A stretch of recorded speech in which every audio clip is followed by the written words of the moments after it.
Dermatologist we come across a lot of skin condition. जैसे आप बात कर रही थी छूत की बीमारी, जल्द की अक्सर बीमारियों को छूत की बीमारी ही समझा जाता है. और स्पेशली आजकल क्योंकि डर्मेटोलॉजी के साथ एस्थेटिक्स इज़ वेरी इंपॉर्टेंट, उस पॉइंट ऑफ व्यू से भी मैं बताऊंगी कि सोराइसिस का क्या इंपॉर्टेंस है, क्योंकि हम दोनों काम कर रहे होते हैं और हमें क्या ख्याल रखना चाहिए अगर कोई सोराइसिस से सफ़र कर रहा है. सोराइसिस जैसे आपने कहा कि एक इम्यून सिस्टम डिसरेगुलेशन, यानी आपकी अपनी ही क़ुव्वत मुदाफ़ियत गलत काम करना शुरू कर देती है और अपनी ही ना सिर्फ जल्द बल्कि बॉडी के बाकी पार्ट्स के अगेंस्ट भी एक इस तरह की इम्यून रिस्पॉन्स, इन्फ्लेमेटरी रिस्पॉन्स आनी शुरू हो जाती है कि वो डैमेज होना शुरू हो जाता है. और सोराइसिस आमतौर पे समझा जाता है, आम अल्फाज में कई लोग इसको चंबल भी कह देते हैं, जो कि एक्जिमा की टर्म है. अपरस एक टर्म इस्तेमाल होती है उर्दू में जो एग्जैक्टली सोराइसिस के लिए, लेकिन बहुत ज़्यादा लोग उससे अवेयर नहीं हैं. लेकिन एनी हाउ सोराइसिस ना सिर्फ जल्द को मुतासर करती है बल्कि ये आपके ख़ास तौर से जॉइंट्स को, उसके अलावा ये पूरी एक अंदर मेटाबॉलिक डिस्टर्बेंस है. इसके साथ ब्लड प्रेशर, वज़न का ज़्यादा होना और उसके साथ और ज़्यादा इन्फ्लेमेटरी प्रॉब्लम्स जो है इंटरनली भी होती हैं, कार्डिक डिजीज़ का इंसिडेंस भी बढ़ जाता है. तो सोराइसिस सिर्फ जल्द की नहीं, पूरी बॉडी की प्रॉब्लम है. तो अगर कोई इस प्रॉब्लम से सफ़र कर रहा है तो ये बहुत ज़रूरी है कि इस प्रॉब्लम को जाने, क्योंकि अक्सर ये कहा जाता है कि ये नाकाबिले इलाज है. हाँ, तो नाकाबिले इलाज नहीं है. बहुत इस तरह की प्रॉब्लम्स हैं, जिस तरह के आप आम उसमें शुगर यानी ज़ियाबतीस, ब्लड प्रेशर और बहुत सारी मेडिकल बीमारियां ऐसी हैं जो उनका इलाज जारी रखना पड़ता है या मैनेजमेंट उसकी होती है. आप ये नहीं कह सकते इन्फेक्शन नहीं है कि आप एक दवाई देंगे कि आपका गला ख़राब हुआ, आपने एंटीबायोटिक लिया और वो ठीक हो गई. आपको उसकी मैनेजमेंट जारी रखनी पड़ती है, जो कि दवाइयों की शक्ल में भी हो सकती है, लेकिन ज़्यादा मैं एम्फेसाइज करूँगी लाइफस्टाइल मॉडिफिकेशन के ऊपर, क्योंकि बहुत से केसेस में जहाँ सिवियरिटी बहुत ज़्यादा नहीं है वहाँ सिर्फ लाइफस्टाइल मॉडिफिकेशन से चीज़ें बेहतर हो सकती हैं या मिनिमल दवाई के साथ ऐसे. अच्छा मैं एक तो ये बताएं कि मर्दों में भी ऑब्वियसली बहुत ज़्यादा कॉमन है और शेविंग के बाद जो शेविंग वाला उनका पार्ट है वहाँ पे भी उनको हो जाता है, नेक पे भी उनको ये मसला होता है. तो इसकी रीजंस क्या हैं? देखिए, पहली बात तो ये कि सोराइसिस जो कॉमन देखा जाएगा, जो एक लेमैन के लिए, आम आदमी के लिए ज़्यादातर हम कहते हैं एक्सटेंसर सर्फेसिस के ऊपर आता है. यानी ये आपकी बाजुओं की आउटर साइड पे, नीज पे, एल्बोज पे, उस जगह पे ज़्यादा आता है. उसके अलावा जैसे आपने फेस की बात की, यूजुअली फेस इन्वॉल्व नहीं होता, हो सकता है बट ये बहुत कम लोगों में होता है.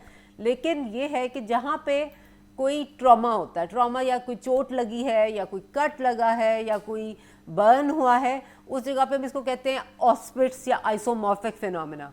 उस जगह पे अगर आपकी बॉडी पे सोराइसिस है तो वो बन जाएगा. तो इस वजह से अगर शेविंग वगैरह आप करवा रहे हैं तो ये बहुत ज़्यादा इंपॉर्टेंट है. अगेन जैसे मैंने एस्थेटिक्स की बात की थी कि उसमें भी हम पहले पेशेंट से पूछते हैं कि इस तरह की कोई बीमारी तो नहीं है, क्योंकि जहाँ पे भी हम अगर कोई माइक्रो नीडलिंग करेंगे या कोई लेज़र करेंगे, अगर एक्टिव सोराइसिस है तो उस तरह का लीजन बनने का चांस होता है. तो ये इसी तरह ये है कि अगर आप कोई शेविंग कर रहे हैं या कोई वैक्सिंग कर रहे हैं, अगर आपकी बॉडी में उस वक्त एक्टिव सोराइसिस है तो उसके ख़राब होने का चांस बढ़ जाता है, उस जगह भी बन जाता है.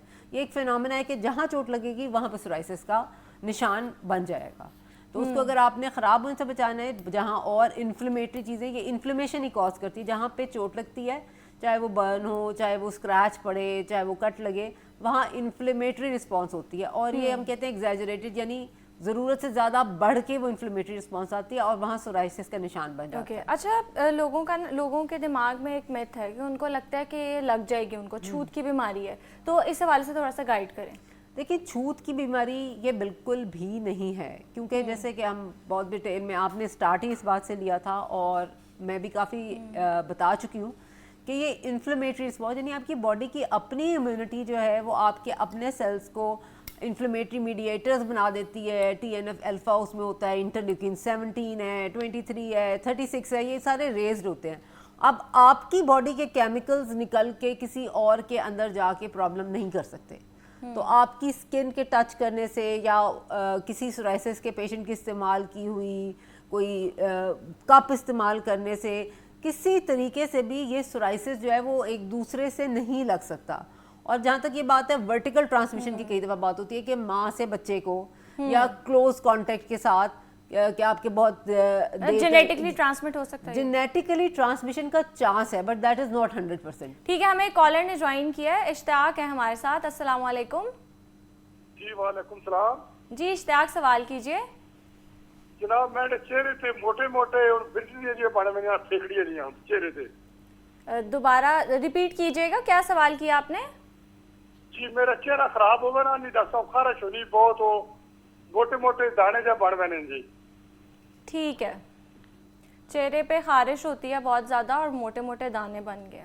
देखिए इसमें मैं इसमें एक बात सबके लिए ही, ख़ास तौर से इनकी कॉलर के लिए, कि आपके चेहरे पे अगर कोई भी प्रॉब्लम हो रही है तो आप एक दफ़ा अपने स्किन स्पेशलिस्ट को दिखा लें, क्योंकि स्किन की प्रॉब्लम्स आप ये हमें मजाक से कई दफ़ा जब हम मेडिकल में जाके सारा पढ़ के ये स्पेशलिटी चूज़ करते हैं तो माहिर अमराज खुरक कह के मजाक उड़ाए जाते हैं। स्किन की 90% कंडीशन में खारिश होती है।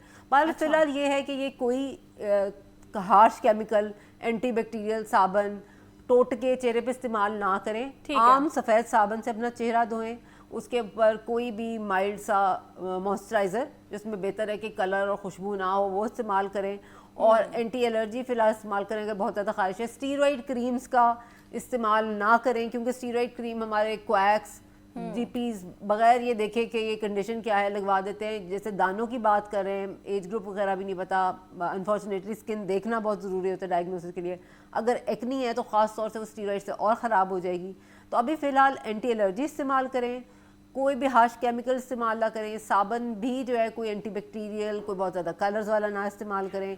उसके अलावा जस्ट अपना मॉइस्चराइज़र लगाएं। अगर इम्प्रूव नहीं करता 3-4 दिन के अंदर तो प्लीज़ अपने डॉक्टर को कंसल्ट करें, क्योंकि इस तरह एक सेल्फ मेडिकेशन भी ना करें। ये बिल्कुल एक गलत अप्रोच है, क्योंकि उसके बाद जब वो बहुत ख़राब हो जाता है प्रॉब्लम और आप डॉक्टर के पास जाते हैं तो ट्रीटमेंट ना सिर्फ मुश्किल होता है, वो एक्सपेंसिव भी हो जाता है। बिल्कुल ऐसे ही है। अच्छा ये बताएं, जो हमारी आम एलर्जी है, आम खुश्की हो जाती है, चंबल है, उससे ये कैसे डिफरेंट है? देखिए, और हम आइडेंटिफाई कैसे करें? देखिए आम एलर्जी, चंबल या आप उसको एक्जिमा की बहुत ज़्यादा टाइप्स होती हैं। वो यूजुअली इंट्रिंसिक एक्सट्रिंसिक में हम डिवाइड करते हैं। जो आम होता है वो कॉन्टैक्ट एलर्जीज़ के बाहर लगाने वाली चीज़ों से, या किसी को ज्वेलरी से, किसी को मेकअप से, या ड्राई स्किन की वजह से, उसको हम एटॉपिक एक्जिमा कहते हैं। खारिश होती है, खारिश जब वो एक्यूट फेज़ में होता है, यानी वो उसमें आप बहुत ज़्यादा खारिश होती है, आप खारिश को रोक नहीं पाते हैं और खारिश करते हैं तो मज़ा आता है, यहाँ तक कि पानी और खून सा रिसना स्किन से शुरू हो जाता है। उसमें भी स्किन पर बड़े बड़े पैचेस बनते हैं। एक तो ये है कि यूजुअली उसकी जो, जैसे मैंने बात की कि एक्सटेंसर्स पे प्री डायलेक्शन, यानी ज़्यादातर आउटर साइड पे इन्वॉल्वमेंट सोराइसिस की आएगी, जबकि एक्जिमा में ज़रूरी नहीं है कि उन साइड पे है।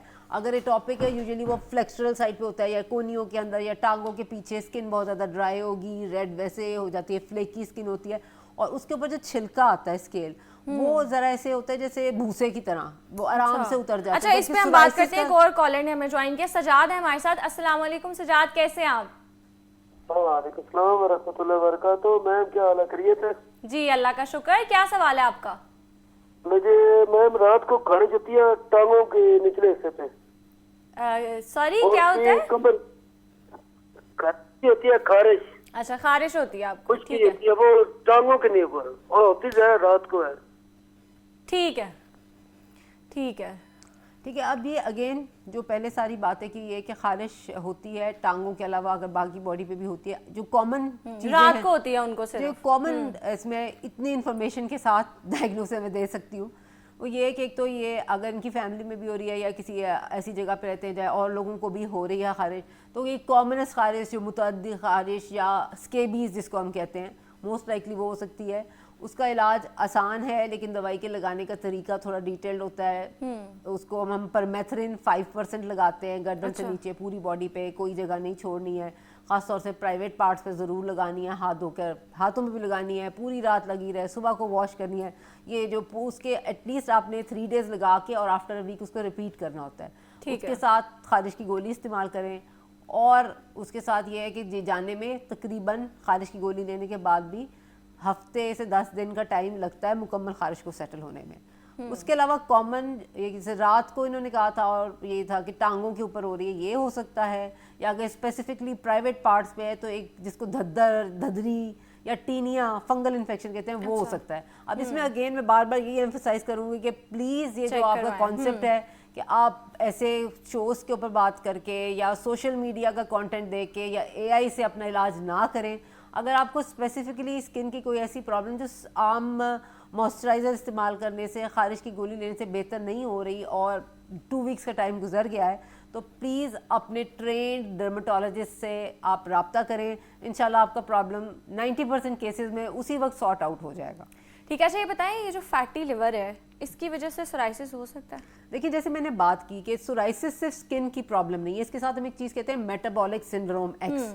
तो मेटाबॉलिज्म की प्रॉब्लम चल रही होती है जिसमें इंसुलिन रेजिस्टेंस आ रही है, डायबिटीज़ का इंसिडेंस सोराइसिस वाले पेशेंट में ज़्यादा होता है, ब्लड प्रेशर ज़्यादा होता है जिसको हम हाइपरटेंशन कहते हैं, और लिपिड प्रोफाइल भी डिरेंज होती है। ये भी एक इन्फ्लेमेटरी कंपोनेंट है। जब लिपिड्स बॉडी में ज़्यादा होते हैं तो लिवर की इन्वॉल्वमेंट इन पेशेंट्स में डेफिनेटली आम पब्लिक के जिनमें सोराइसिस का इंसिडेंस नहीं है उससे होने के चांसेस ज़्यादा हैं। तो इसमें अच्छा। ये है कि जिनको सोराइसिस की प्रॉब्लम है उनको अपने वेट मैनेजमेंट, डाइट मैनेजमेंट की ज़रूरत बहुत ज़्यादा होती है। दो आप बिल्कुल नॉर्मल इंसान के अंदर भी इन चीज़ों को अंडररेट नहीं कर सकते। अगर आपने अपनी हेल्थ मेंटेन करनी है तो ज़रूर करना है। अगर आपने अपनी सोराइसिस का कंट्रोल करना है तो किसी भी दवाई के साथ, किसी भी दवाई से पहले और किसी भी दवाई के बाद आपको ये बहुत ज़रूरी है कि आप अपना लाइफस्टाइल, अपनी डाइट, अपनी एक्सरसाइज ठीक रखें ताकि ये आपको लिपिड मेटाबॉलिज्म ठीक रहे।